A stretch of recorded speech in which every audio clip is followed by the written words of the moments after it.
Hello, everybody, and welcome to another episode of Kings Out of the Mountain. Today we have no plan. Richie, I did not talk, but we talk, so it's gonna be fine. Well, Richie, we're gonna title this stream after we're done because I have no idea what to call it right now. What's on your mind today? Mate. What have you been working on? What have you been doing? So I have literally just come back from a Teams event. So I was at a Teams event at the TSN this weekend, which was really fun. It was my first go with the Renegade Packs. Well, playing against them, obviously, I always play dwarves. So it was my kind of first delving into getting beaten by some skinks. No, it was really, really good. Fair. I discovered how strong the Renegade Lizardmen are. I played against James Ramsey in the final round of the event, and he, kind of crushed me with some skinks, which was interesting. So now I have already so many questions I need to ask you now. So go, carry on. They're so good. They're so good. So I've got a video coming about my weekend. So I'm going to do a tournament synopsis and a kind of breakdown of all the games. That should be out kind of like end of the week probably. So I've got an interview with James talking about it, but we potentially think that the Lizardmen Renegade Pack might be a little bit too strong. I said that day one. Yeah. So it's up there with Tomb King's Mortuary Cult, Royal Host, Bretonia. It's horrendous. And I was playing gyrocopter spam as well, so I was playing a really, really horrendous list. And he just 16-4'd me. Okay, so there wasn't too much. let me jump real quick then. So I my original talks with Val, I said I think you overtuned the Lizardman. He said, yeah, potentially, and we'll pull it back if we have to. He's a very reasonable man about this whole thing. But you just said you think they're up there with Mortuary Cult. I don't see that. I didn't see that coming. Like, why do you think they're up there with Mortuary Cult? I think in the hands of a really, really good player, they are just absolutely horrendous. So you just have line upon line upon line of skinks all behind each other. With the cold-blooded now, they just don't run away. Yeah. Like they just always give ground. They always give ground. You can't kill them if they're in big enough numbers. So you just get stuck there, and then suddenly the Slan has got the 3 wizards around him, and he's casting bloody horrendous stuff all around him. It's so strong. I played again. Sorry, go ahead. No, that's right. Carry on, mate. Carry on. Is it the cold-blooded that has tipped them over? So I think it is the cold-blooded mixed with the new rules for like the Slan. Obviously, the Slan's still not absolutely amazing, but he can hide now, so you can't just cannon him off. So he can hide behind units. You have to get direct hits into him. Obviously, that healing spell is absolutely amazing now because he can hide. And then being able to throw the spells out the 12 inches to the other skinks. So if you put the Slan in the middle of the backboard, you have a skink 12 inches that way, a skink priest 12 inches that way, and then one out in front. You've got a really, really wide area that you can cast all your spells out. It's so good. Okay. Like getting Evil Sun Shining on all of the skink shooting, getting Plague of Rust as well. So suddenly all of your poison is suddenly Steven's gonna get frustrated. Or AP3. Okay, yeah. I got a lot to say about Lizardman. First of all, hello everybody in chat. Welcome, Richie R, getting right into it. We're talking Lizardman Renegades doing pretty good. So everything you just said, Richie, Lizardman could do before the upgrade, before the Renegade Pack. You didn't mention anything that's different. You said the Slan is easier to hide. In fact, he is mathematically just as resilient as before. Like, he gets lookout cert inside the unit 2+, but he had the same 2+ head off a cannonball shot to the Temple Guard. So he's no more resilient than he is before. Oh, no. See, I would definitely disagree, sorry. Because he was a large target before, you could see him, you could shoot him anywhere on the board. Yeah. Now that he's an infantry model, you can't target him, which means you need to specifically land on him or it doesn't hit him at all. Which is 1 in 6, the same as the 2+ lookout, sir. Yeah, I know. I just couldn't deal with it. Okay. And the cold-blooded now, it works on break tests as well. Yes. So I think day one I said I don't think this should work on break tests. I think it's too much for break tests. In a game of fall back and get order is the most common thing that happens in the game as it is. Now Lizardmen, in my opinion, are all but unbreakable, like until they're double outnumbered in combat. Yeah, 100%. Like, I don't think that he didn't give ground once. It was insane. Like, don't get me wrong. Like, it's really nice to see them being quite strong. Sure. I enjoyed the game. It was a really good game. But yeah, no, they're good. They're really good. The skink spam is amazing, actually. Yeah, I just my whole opinion on Lizardman is I never understood why the greater community thought they were bad. I didn't think they were top tier by any means, but I never once thought they were bad. In fact, I always thought I regularly downplayed my Lizardman list. No, granted, everybody knows this too. I don't play the way you're playing typically, so we're playing very casual, very infantry focused, but like not like Death Star infantry or big infantry blocks, like multiple small units of infantry. So Lizardman played well into that. So there is a defense I got to give to my opinion in Lizardman is I am not playing on that scale of Warhammer. But yeah, I always thought Lizardman did very good this edition. Their monsters, their skinks. I actually, very controversial opinion, I actually think Source infantry are some of the best infantry in the game. Nobody agrees with me. I hope one day somebody, because it's like, hey, look, hey, Steve was actually right. Look at the numbers here. That is very controversial. See, I really like the Monster Mash Lizardmen list with all the Carnos running around, and the Stegodons. I do quite like those. There's a guy over in this country called Pip that's been running the Monster Mash list. He was there this weekend. I played against him. There will be video footage of our game. He was using 3 Bastillodons. Brilliant. They're so good now. So a year ago, when the game first came out, this edition, I would do streams about like helping people tweak lists, and people would like build funny lists and send them in to me. And there was one that we got like a year ago. The guy named it Space Lasers, and we have dubbed it Space Lasers since and been playing it. It's 2 Ancient Stegodons, 2 Bastillodons, level 4 Slan, the Ruby Ring of Ruin, 2 other level 2 Skinks that are effectively level 3 Skinks. It's nothing but just zapping your opponent, and if they get to you, it's a big line of monsters. I'm assuming he did something like that. Yeah, 100%. So if you go in and try and kill the screen, you just get absolutely mullered by the T6 and T5 stuff, right? Yeah. Yeah, So it's don't fun. Like, I really like those lists. Yeah, you don't have to go into greater detail because I know you have a video coming out. Do you know what day you're going to schedule that video?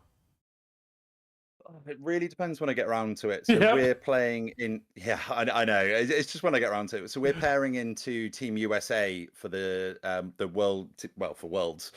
So I think I've got to do that tomorrow. So hopefully, as long as I can get it edited Wednesday, it'll hopefully be out Thursday or Friday. Fingers crossed, so you'll be able to see it then. Now you have the direct link in the description below. Nemo No Name agrees with me, and now I'm second guessing my opinion on this Lizardman. Damn. maybe I'm wrong. I just never understood core infantry, strength and toughness 4, 2 attacks apiece with obsidian blades and access to spears. No other infantry in the game can do that. 4-up save. I mean, granted, like 16 points a model. Not like they're a little over costed, but rule wise, stat wise, some of the best core infantry in the game. I don't get it. Like people complain about initiative 1, but if you're initiative 1 or initiative 5, it doesn't matter if your opponent's initiative 6. Yeah, exactly. I mean, like every single one of my models is either initiative 1 or initiative 2. You kind of work around that a little bit. Yep. I think it's just because there's better stuff in the Lizardman book, right?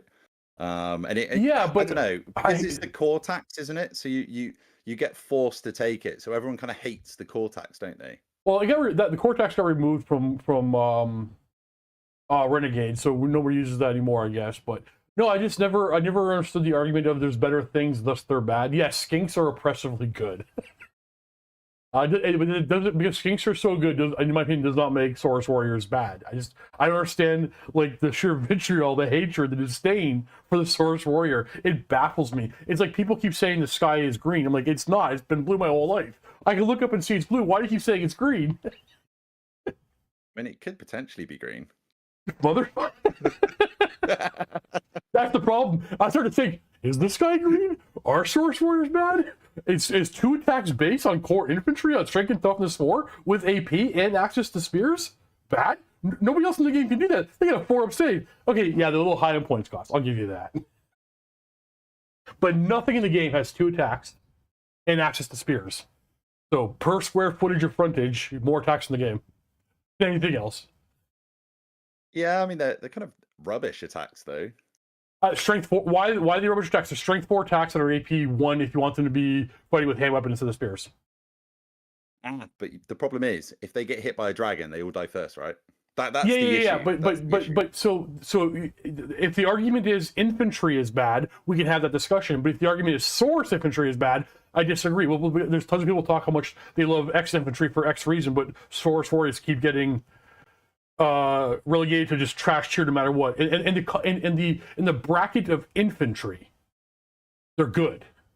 Of infantry, Yeah, no, they can put like a dirt cheap toughness and strength toughness 5 character in there with a great weapon as well. Like I just don't. This just makes no sense. It just really bothers me. As far as infantry goes, they're some of the best in the game, and they're core. They don't need it anymore. So now you just bring Skinks. So everything I said, it doesn't matter anymore. Just bring your Skinks. We can move on because it's objectively better. I mean, you don't need to bring it, right? Oh, Jack Cropper. Unfortunately, they're infantry. Yeah, we all took infantry. Well, I didn't take infantry this weekend. So Jack Cropper was on my team. So basically, our team was called Jack Off Rinse Repeat because we've got 2 Jacks on it.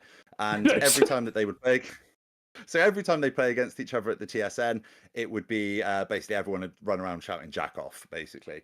So it was fun. It was fun. But yeah, so he's saying unfortunately infantry are bad. He bought 1 million Grave Guard, so they're not that bad. I was going to base it. Don't get me wrong. If I had to go to a competitive event, I'm not bringing Source Warriors. I'm not here to say like they're broken and are amazing. That's not my case whatsoever. I am going to bring the Skinks. Yeah, I mean, especially with the access to just the amount of spells that you can do in the Renegade pack as well, and just throwing them out further. Like a Plague of Rust with poison is horrendous. Yeah, so good, so good. I mean, I just played minor spoilers. I just played a game because it'll be like 2 months from now. It's one of the handheld games I record, where I was just fighting against, I think it was only like 12 gutter runners, and my opponent kept spiking poison dice, and it was dropping the Help and Abomination a turn. Like poison is still I think my favorite rule in the game. It always has been, to be honest with you. I've always been a Lizardman player in the past. I mean, you can definitely abuse poison now, though. Like the Royal Host list, for instance, the Goblin Star list just abuses it. Like if you can one tap a dragon, then that's a bit crazy, right? You need the Plague of Rust to do the dragon, I think. But yeah, Jack, I have a question for you. Jack Cropper, can you think of any? Please answer a yes to this question because I can't figure it out. Can you think of any reason ever to possibly bring a blowpipe? I love my blowpipe Skinks, but they just got no value anymore. Help me, Jack. Did you say 2 months turnaround for hand cam bat reps? Yeah, almost. In fact, the hand cam bat rep I put on YouTube yesterday, Rory, it was a Jax rep. That was filmed before the Renegade pack came out. They do take an absolute mission to do those. So I started doing them. And I think I got like 6 hours into editing. I was still in turn 1 and was like, nah, I'm not going to do these. That's it. I'm out. I'm not doing it. So unfortunately, there won't be any bat reps on my channel unless they're live. So it's not happening. Well, thankfully, I got the process down where it takes mere minutes for me to edit, which is awesome. The issue I have, it's not a problem. It's that I record so many because I just okay. This is pretty commonly known. Handheld bat reps, they don't make any money. I do them just for like love of the game. And because I love it, I record a lot of them. So I have a lot of them. And I only put like 1 or 2 a week. So these stockpile and build up. So that's my reason for bat reps. And granted, like I worked at Mini War Game for a decade. I had 10 years of a group of guys working together to refine the process constantly, where the filming and the product that you leave on your data card that goes to the editor to edit is so minimal work for that guy because you've done all the editing yourself with your thumb and the camera, that like the editing process is so simple. But that's the benefit I got from working for Mini War Gaming forever. So it's like there's like almost no work involved for me to make a handheld battle report anymore. So they're just regular games to me. They're just regular games to me. In fact, I often can't even play without a camera in my hand or in the narration process. I just can't think right. I've played so many games on camera or with a camera in my hand over past so many years that I can't do it anymore without that mentality. So much just record everything. So you're just giving away your entire game plan when you're actually having a game against people. I'm okay with that. I mean, we usually have a better game for it. Yeah. I suppose you won't have any gotchas in that game, so that is a good one, to be fair. We try not to, and everybody I've ever recorded with has been like pretty much on the same page. or similar enough. Either because us gamers are actually all pretty relatively similar in one aspect or another, or they watched the battle reports a bunch of times in the past and kind of get the overall idea of it. Like in fact, I'll even say for anybody's ever come in for like a battle report that typically doesn't play casual games, like people who are actual just like hardcore competitive players. Whether 40k, Heresy are not competitive players, but any other game, Age of Sigmar, Horus Heresy, anything else, when they come in, they get it. I think even more so than the casual player on the gotcha thing. They're usually very talkative, informative, and sharing information. Probably because I'm going to assume you can actually answer this better. Probably because they're used to playing that way competitively with people, where you have to like share your information or whatever. Not share your information, but communicate what you're doing articulately. Whereas a lot of casual players, when they come in, they'll move something and like, okay, wait, what are you doing right there? Oh, okay, you're doing that. They're not used to like verbalizing everything all the time. So it's usually easier for me to work with a competitive player in that regard, which is weird. Plus the thing is with competitive players, obviously you just assume that the opponent 100% knows exactly what you're going to do, and there's not going to be a gotcha, right? It's like I was playing top table with James Ramsey yesterday evening. It was for the win, so for the win of the round. So basically we'd got a 10-10 with one of our players. We were slightly down on points. Jack Allen was winning his game, so I needed to beat James for the win. And we were just like, yeah, if you go ahead and you miss something, happily go back. That's fine. Yep. We're going to play completely to intent. So if you knock a model, and that's absolutely fine. Like if we go too far, don't worry about it. And that's the kind of game that you do generally get at the top level of gaming, which is really nice actually. Well, it's not the stereotype that everyone thinks it is. No, not at all. Well, okay. Well, first of all, when I had Val from Squared Base on the channel a couple weeks ago, or last 2 weeks, it was so soon. And I made a mistake. He's like, just fix it, just move it. I'm just like, are you sure? Like, he had the attitude. He even like mocked me, like, how do you think we act in our competitive games? No, just fix it, move your model. So no big deal. I find, in my experience, it's usually the person who says they're not a competitive player. That if I were to move my model, if I move a unit of fast cav over to your flank, and then I turn them like 3 millimeters this way, and I move something else, like, oh no, I don't like that, I'm gonna move them again. A person who says I'm a casual player is gonna be like, not all of them, but if somebody says, hey, you already moved your model, you can't do that, that guy says I'm a casual player. That's my experience through and through. And I'm not even trying to like insult them in a negative way, but that's their mindset. So I'm not a casual player, but you already moved that model, you can't move it again. Okay. Jacob H, welcome to the Mountaineers. Sorry. No, it's cool, man. It's cool. It's just the expectations going in, isn't it? Like I just like to declare stuff before I do it. So you go with intent. So you're like, right, I'm going to put this here.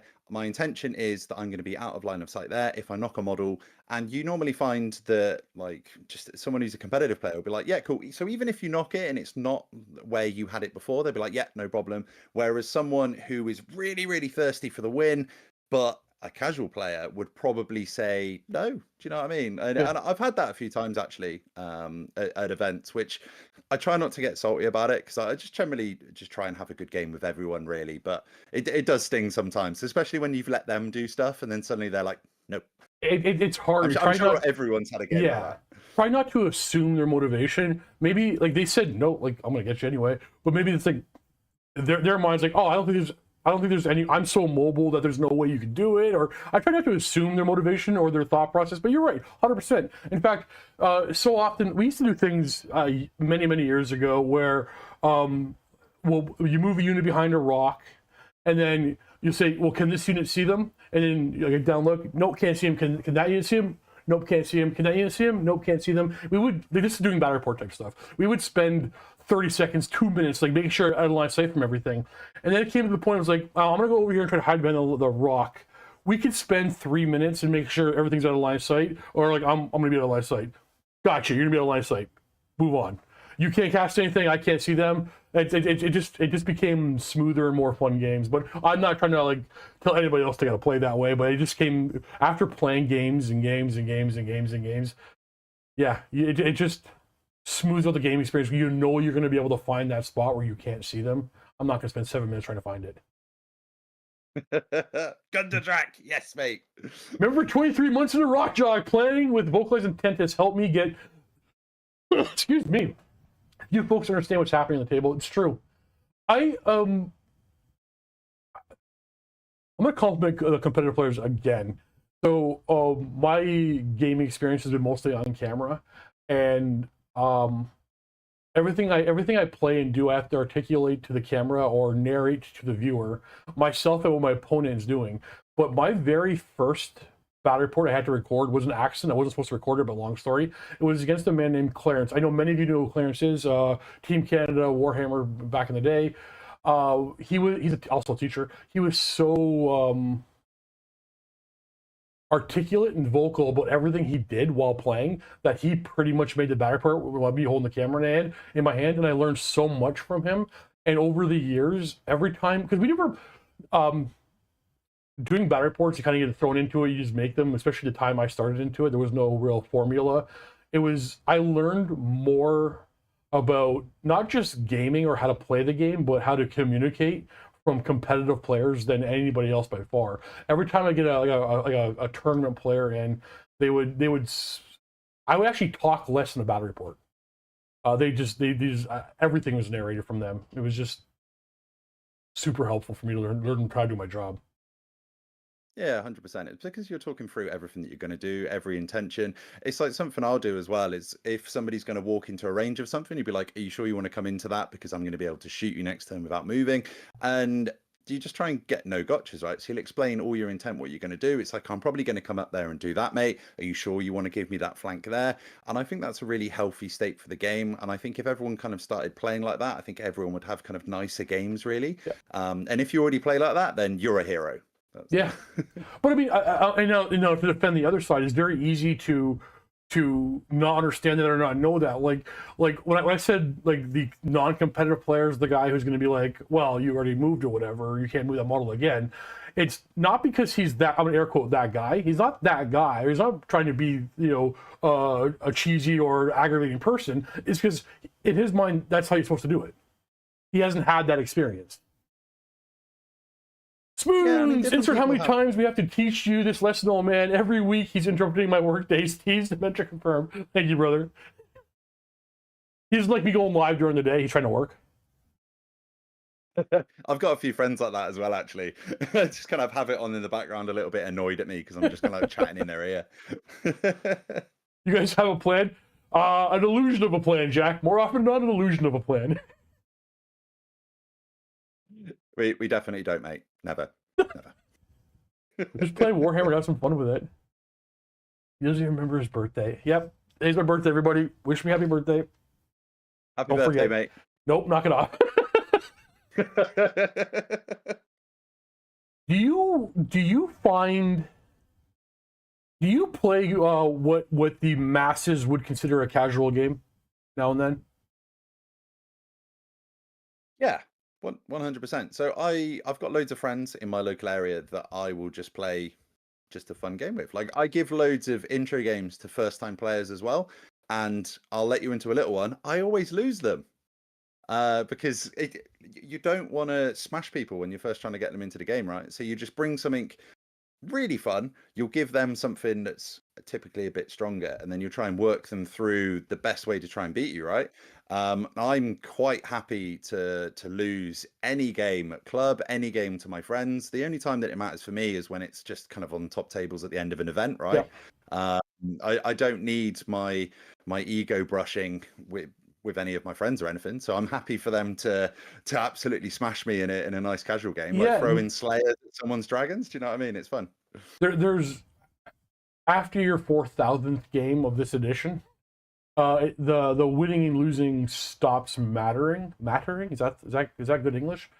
I still get frustrated when I make an obvious mistake, especially something I hate. I don't mind getting diced. If I roll nothing but ones for 2 turns and my opponent rolls nothing but 6s for the whole game, I know some people can't stand that. They hate that. I find that kind of hilarious. I still, to this day, I'm a little hard on myself when I make a mistake, especially when I recognize a mistake. Noticing the mistake afterwards during editing, like, oh, I see my mistake there. I'm okay with that. But just once my opponent react to something I did, like, oh, that's a mistake. I should have stopped 3 more inches further. I'm not gonna get my impact or something like that.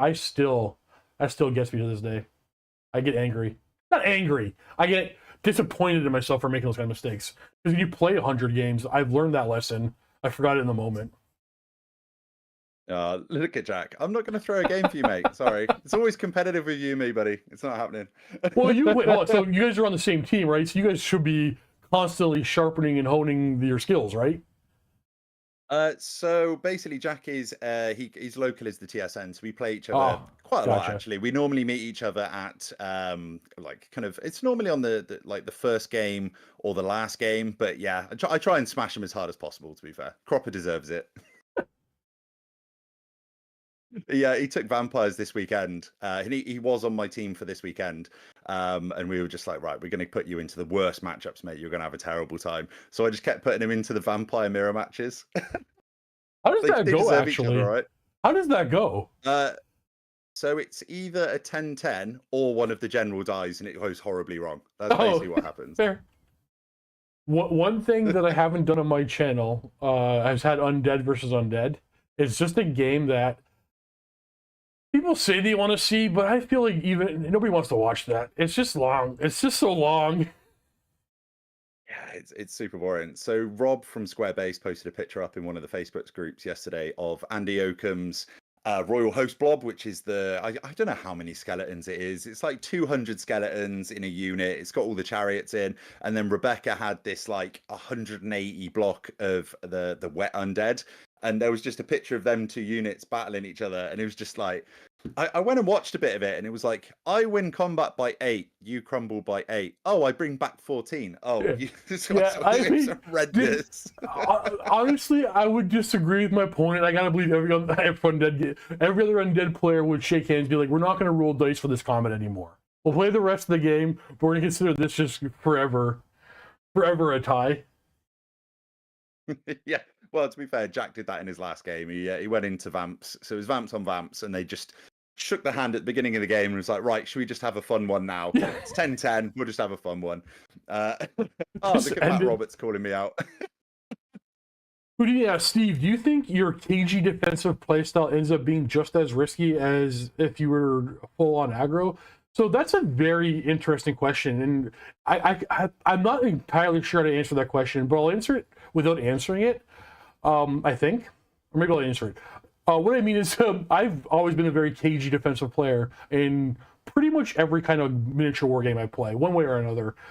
But Warhammer: The Old World is the first edition where I think offense is better than defense, in my opinion, especially for my playstyle. So you're probably right that I should just do the full aggro more often, and basically, I can't wrap my mind around it.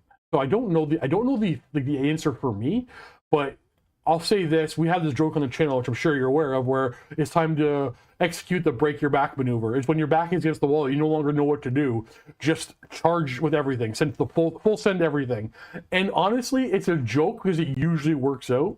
Even when I think it shouldn't, it usually works out. So yeah, being full aggro is, in the way that we play at Mountain Miniatures in particular, is not that risky these days. Like Luca will regularly, even I've done it, regularly play full corn lists where everything's got to charge constantly, and they do fine. I love full sending. I mean, I'm quite an aggressive player. Like I'm even aggressive in my defense. That's the. But yeah, no, I do love to run forward and batter stuff. Oh, Ed, he's run into the dwarf list before a couple of times actually. Fair. No, to be fair, when we were having like little team huddles in between the games yesterday, and we were just like, full send, yeah, full send. Okay, you've played a lot of other editions. Does the full send work as well in previous editions as it does in the Old World? And I'm not trying to say Old World is less competitive or less tactical. I actually think it actually is more tactical, but that's a whole separate conversation. But the full send maneuver. So I think there was definitely some armies that could do the full send. So if you're talking 6th, 7th edition, you had the Bretonians, and the reason that they could full send is because you didn't have to measure charges, right? So you literally just kind of eyeball it and go, Yeah, that's kind of a 12-inch charge. I'm 100% in. Do you know what I mean? So you Yeah. just leather across, don't you? And then the Khorne Demons. Can you remember the Khorne Demons Storm of Chaos list? So you had a massive block of Khorne Demons, and they just had a 4-up ward. Brilliant. So I struggle to remember when Storm of Chaos, it was Storm of Chaos 7th or 8th. So it was actually 6th edition. Okay, so it was a 7th edition book that they used it in, right? Yes. Yeah, that book was. It was 6.5. Yeah. Yeah, I do remember. I remember the Bloodthirster alone could destroy entire armies. Oh yeah, back when you could terror bomb stuff. Although the best full send army of all time, Slayer Cult, baby. Really? Oh, I never played it. So they were so good that they got banned from the competitive scene that we were playing at. They were so you just couldn't deal with them. They were so good. Like if anybody in the chat has played against the original Slayer Cult, they were absolutely insane. Which is kind of sad because what have they done? What have they done to you? I think this charging over and pursues the best move 99% of the time. Yeah, no, I agree. I love the way all that kind of works this edition. Oh, I have a question that I've been thinking about. It's more of a. I'm gonna detract all over the place because all the Warhammer things in my head. I was just thinking about this the other day. You know how so if you get charged in your dwarves, you're playing dwarves, and your longbeards get charged in the rear by a skirmishing squad of let's say 2 Illyrian Reavers. So you killed them because they're garbage, but you got charged in the rear. When you overrun the way you're facing. You're gonna run away from where they charged you from. But well, you get a free reform, right? No, not with the overrun. Not with the overrun. Yeah. So you do just kind of. So for leather. Yeah. With the FAQ that came out last, which was I don't know how long ago now, a month, 2 months ago.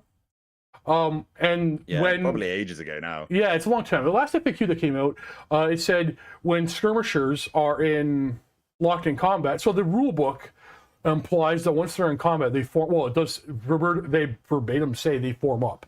So assuming they get into a formation, whatever. But the FAQ said they still have no frontage. They have no front, no rears, no sides. So that means after combat, if they've killed everything or whatever, they can overrun any direction they want because they have no front. No, but I think you have to go into the direction of where you were fighting, right? I'm pretty sure. Not according to the last FAQ, because they have no direction, they have no fronts, flanks, or sides. And when you overrun directly forward. I haven't even thought about that, and I was running gyrocopters this weekend. Yeah, so your gyrocopters can overrun 360. I can imagine that's one of those things that you just get instantly called out for doing, though, right? But that is the rule according to the last FAQ, right? Yeah. Or am I overthinking this? This is going for the rules is written over rules of intended, though, right? I can imagine. Very true. I mean, but the last FAQ turned everything to rules as written. So you could put your gyrocopter on a round base.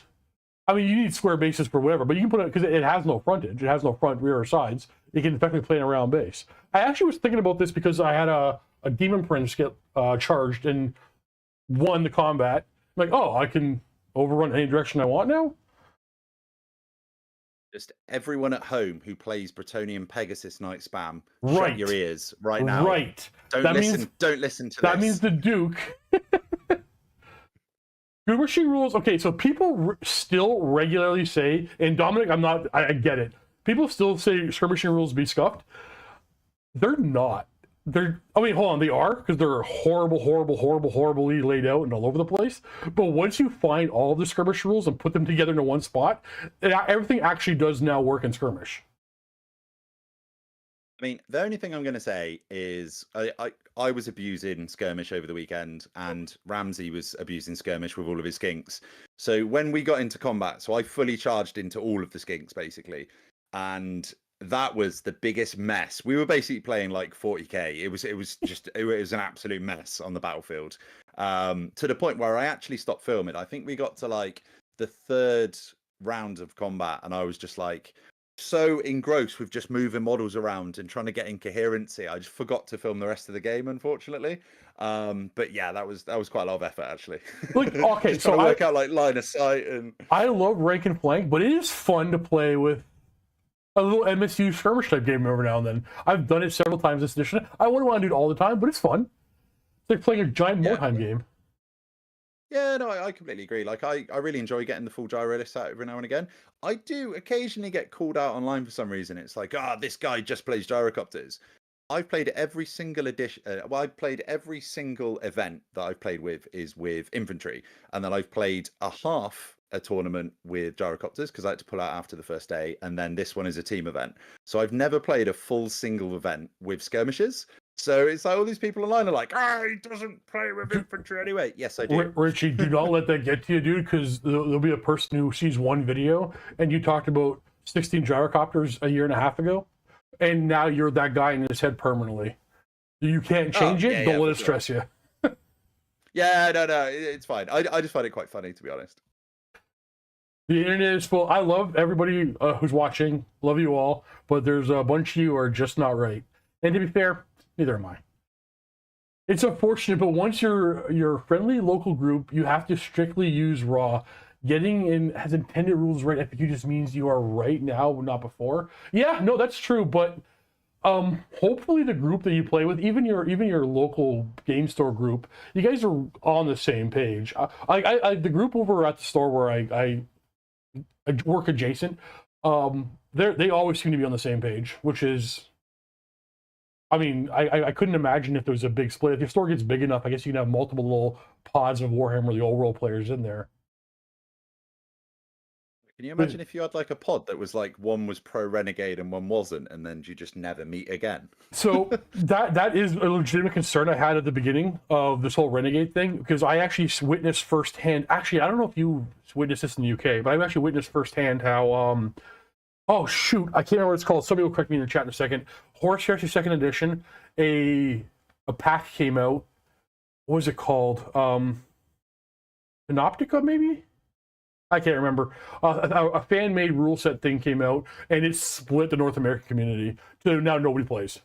Sorry, not nobody, but mini wargaming doesn't cover it anymore. People are barely coming in. Sorry, very phlegmy. People are not coming in for games. Like it kind of, in my opinion, that fan-made rule pack killed Heresy here in North America. And also, like, there was some good things in it. It wasn't all bad. There was definitely some good things in it. There was some clear, in my opinion, misunderstandings of how the game plays. There's massive buffs to bikes that they didn't like how they got nerfed, because bikes were in first edition Heresy, like the jet bikes. They were way too overpowered. They're just like, they were literally just aim at your enemy no matter what army you're playing, and you're going to be fine. And then they got toned down, and people say another unplayably bad. Like, no, they're still very good, in my opinion. There was some clear bias for White Scars and Night Lords in the book, as far as I'm concerned. But there was also some, like, positive tweaks I can get behind. But some people wanted to come in and play it, and even in mini wargaming, the staff was like split. Like, I want to use it. I don't want to use it. We should all do the same thing. We don't all have to do the same thing. Like, okay, well, now the game's dead for us. Yeah, that is the problem sometimes. Like, if you do split a community, then it just does become quite difficult to try and get games. I think one of the bigger ones over here is how to score at events. So whether it's a 20-0 system or a win-loss-draw. Like, I don't know what is more prevalent over with you guys. I don't know what it is over with you. I don't know. I don't go to them. Oh, that's fair. That's fair. So me and Tom Carley, I don't know if you've seen him. He's the guy from UK Resin Prints. So we're taking over the UK TC events in England as of October. So we're going to be doing 20-0, which for me, the reason that we chose to do that over win-loss-draw is the fact that win-loss-draw encourages you just running in, killing something that's like 100 points and then running away for the rest of the game. So we just kind of wanted to get people stuck in and actually killing each other. I mean, both versions have downsides, right? Because the 20-0 means you're going to get loads of smashy armies, but then win-loss-draw means you're going to get the massive Death Stars, like the massive Royal Host and stuff. So I don't think either way's perfect, but okay, it's going to be fun either way. You're worried that would split the community? Because without being a guy that goes to a regular events, I can't see that causing any kind of problem. Because it's not like we're still playing the same game, but it's a competitive event. And in my experience, the ones I went to in the past had custom scenarios and mission packs and sometimes different types of scoring. That to me, inexperienced competitive or inexperienced event goer is part of events. So why would you be worried about that? Mate, honestly. So we've definitely had friends that said they didn't want to come. Yes, talk of the Really? devil crop.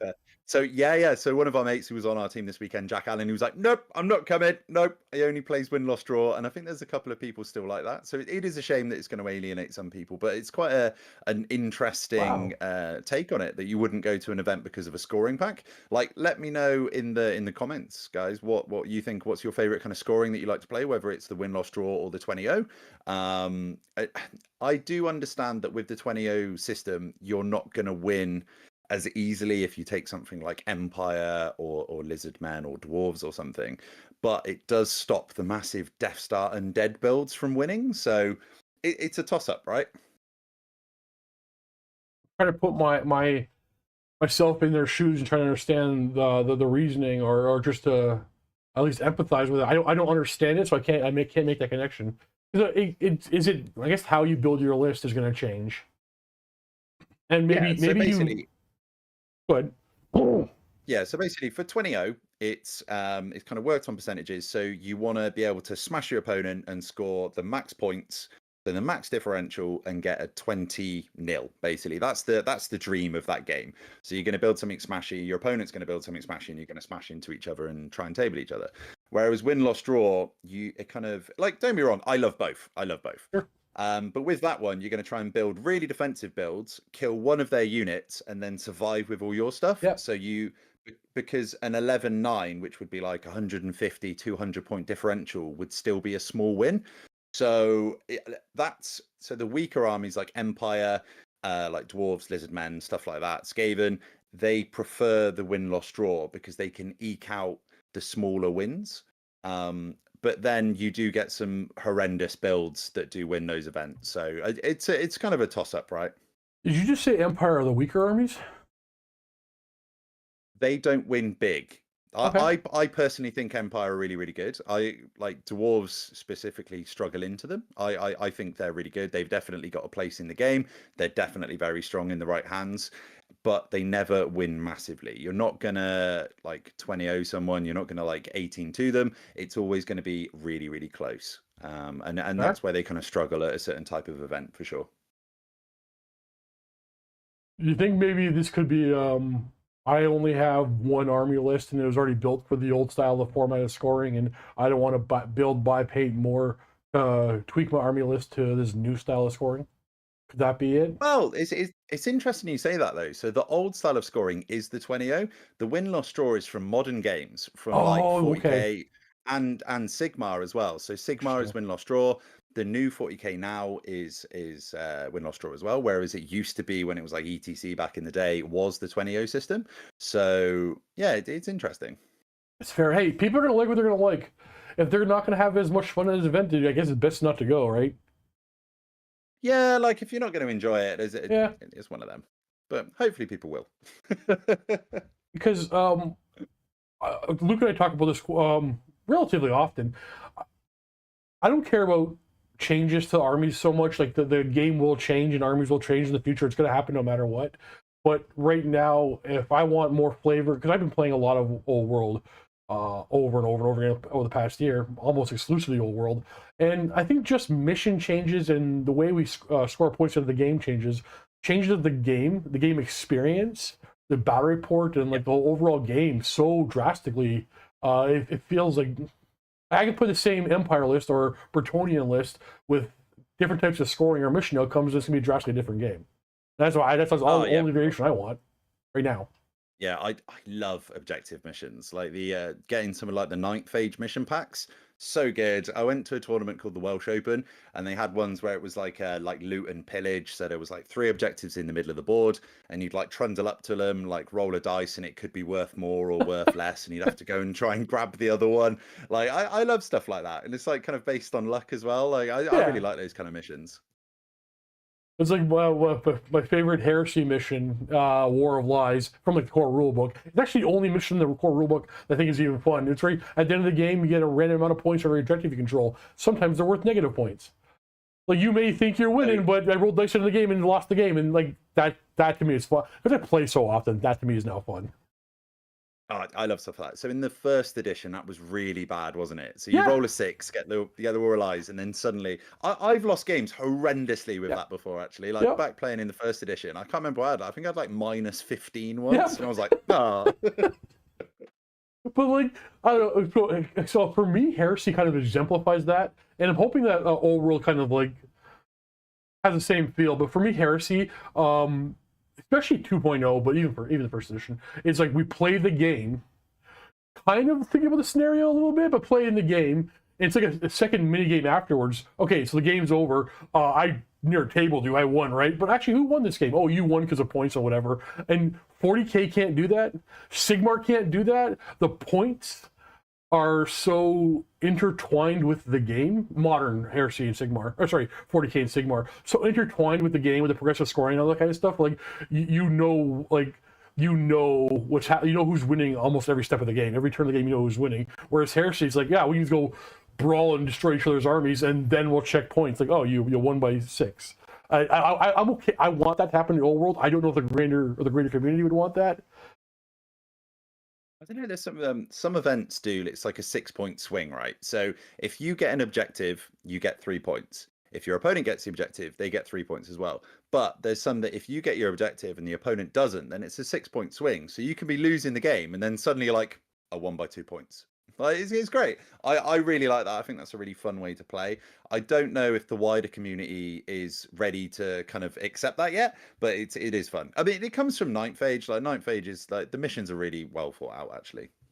So I'll say this on this channel, Mountain Miniatures, tomorrow morning at 9 a.m. Eastern time, I'm uploading a battle report where throughout the entire mission, throughout the entire battle report, you think this player's winning, and in the turn, I'm going to win. There's nothing you can do. Oh, this guy's going to win. There's nothing this I can do. Oh, the whole game went that way. And then when we got to the end of turn 6, it's like, okay, cut the camera. We have actually no idea who's going to win this game. We got to do points. We're going to come back and tell you who wins. And like, I don't think you can guess like the whole game. And it's because it uses a special mission that has a secondary way of scoring. It's a mission pack that we use in the studio a lot. But this whole mission pack was taken from previous competitive events and Ninth Age missions. So it's probably a variation or a bastardization of one of the Ninth Age missions that does that. And it's just like, if you watch a battle report, you're still watching typically for Old World up until, right, if you watch a game, an Old World battle report with a Games Workshop mission, it just, you kind of know who's winning. Somebody's like beating the hell out of, that's it. And where these mission packs, like I have no idea who's winning this whole game. Nice. That's the best kind of game, right? It honestly was an amazing game.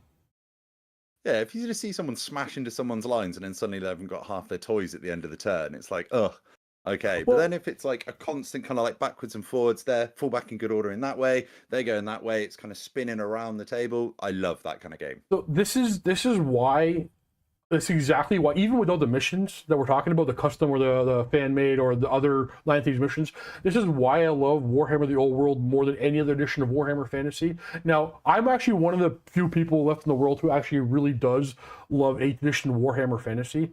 I know some of you just don't. That's okay. We all like different things. But in 8th edition, you eventually got into one combat that ended the game every time. It was every 99% of the battle reports I recorded, it was posture, one combat, side A or side B wins, game's over. That never happens in the old world, and it's why I love it so much.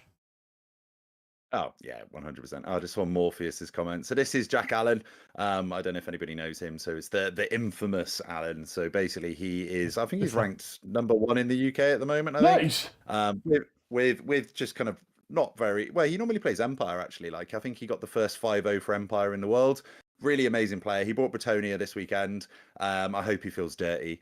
But yeah, so basically the only problem with the 20-0 system is you can win all 5 games and not actually win the event, which is the downside. How come? Right? How does that work?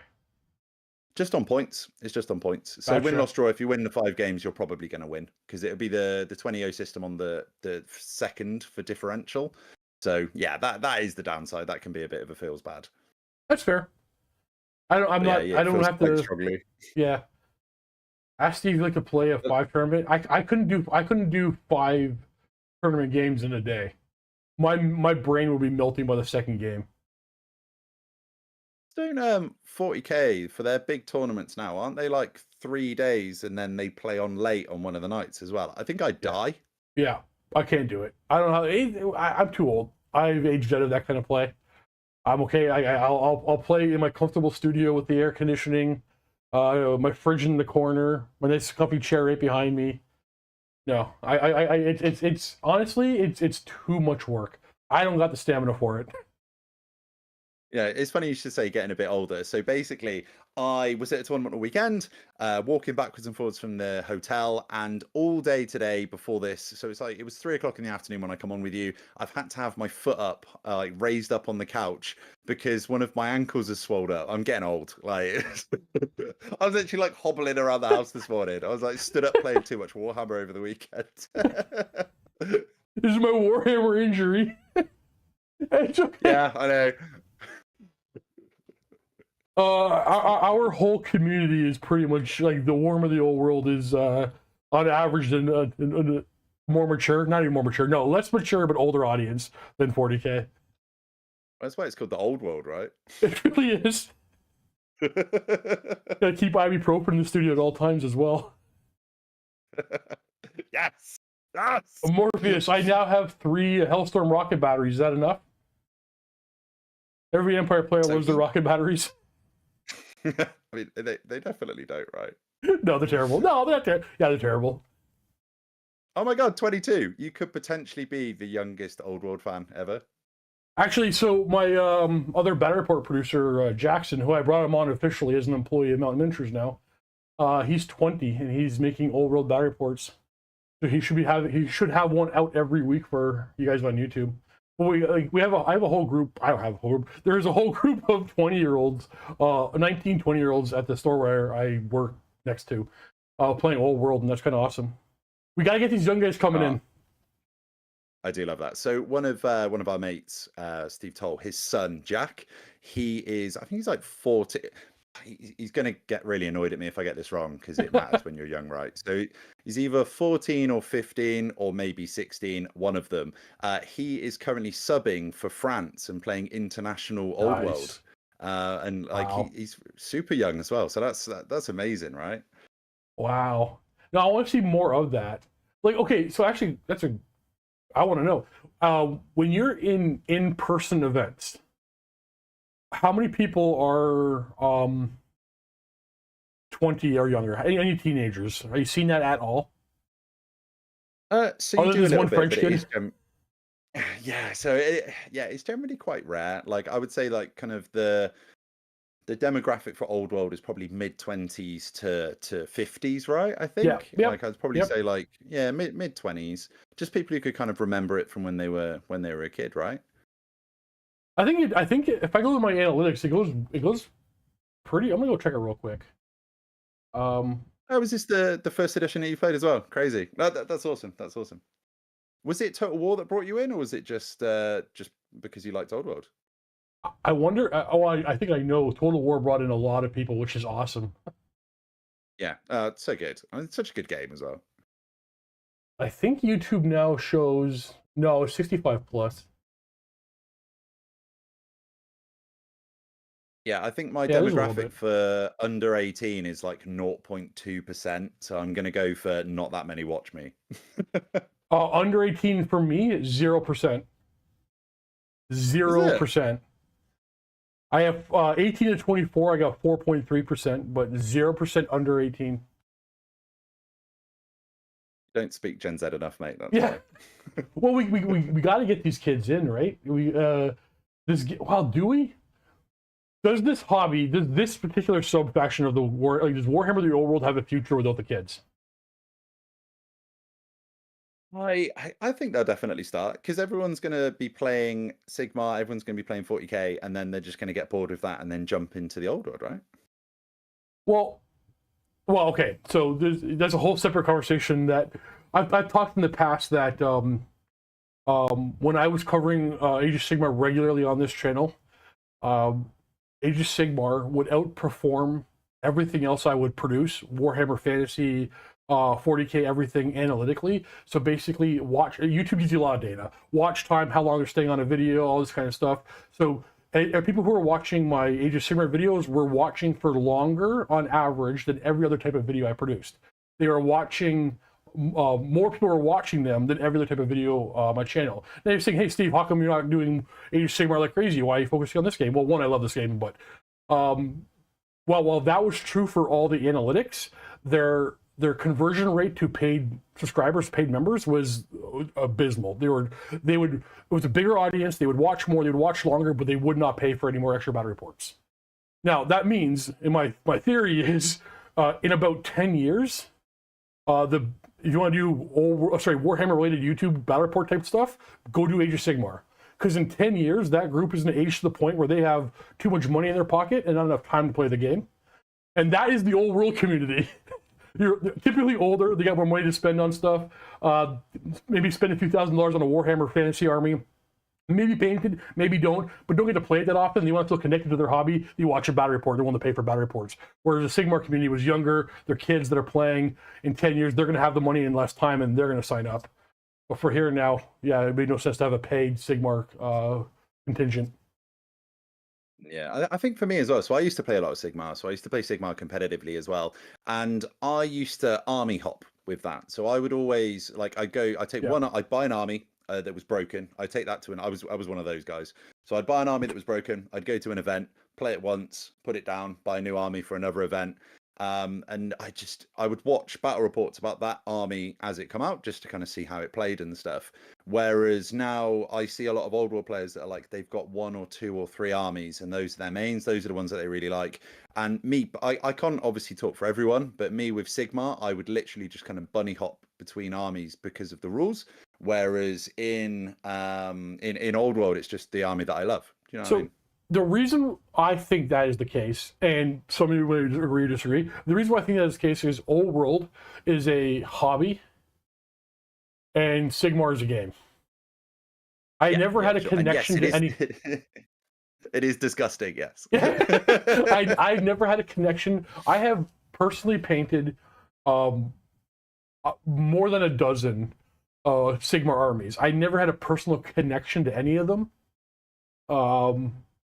It was a game. It was just these pieces for the game. Whereas Warhammer, the old world, and Heresy for me as well, this is my legion, this is my army, these are my Hiles, these are my empire. They'll be on the shelf forever because it's more than just a game. It's the hobby, it's experience, the overall everything. Sigmar for me never had it.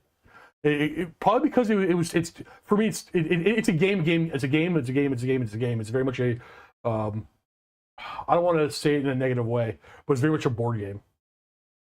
Do you think that's because of the amount of lore that goes with it? Like Horus Heresy has got like a bazillion books now. Like Warhammer Fantasy over the years has got like hundreds and hundreds of books, and there's this preset universe. Obviously, Sigmar has a lot of books now, but it's not as well like a defined lore. So like it's not as deep, it's not as rich. Potentially, that could be it. I don't know. That can't be the case. Well, for me, because I genuinely thought exactly that. But if you think of it logically, okay, one, Horus Heresy has like probably the greatest setting, and like it's just the best lore. But the answer can't be the lore for several reasons. Because one, when I got into Warhammer Fantasy, there was essentially no lore. It was very slowly trickling in back in the 90s. There wasn't a solidified universe and how everything kind of worked. It was formed back then, but pre that, it was a game built off of no lore. Same as Sigmar. Even though they had the books, the books came out with not lore, but like kind of like the Lord of the Rings Similarium, where I can't pronounce that word, where it's like the ancient past of Sigmar, in between the end of the old world and to the Sigmar world we have today. But as it stands right now, today, Sigmar has more novels and lore than I think Warhammer Fantasy. So that can't be the case.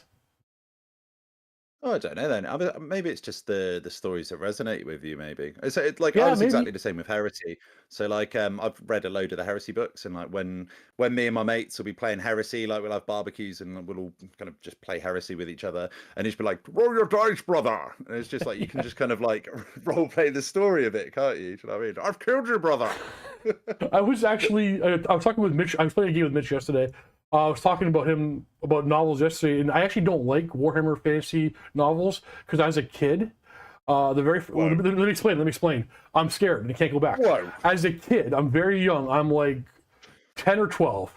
I'm reading a book, and in this book, in the very first chapter, there's this Skaven, I think Clan Molder dude. I didn't really understand at the time. There's a Skaven dude. He's walking through the caverns, through like the Skaven underworld or whatever, and he's got a warrior of chaos with him, and he's taken his warrior of chaos to see his experiments. And I'm like, the whole thing was so horrific and terrified me. I think I cried. I closed the book. I'm like, never again.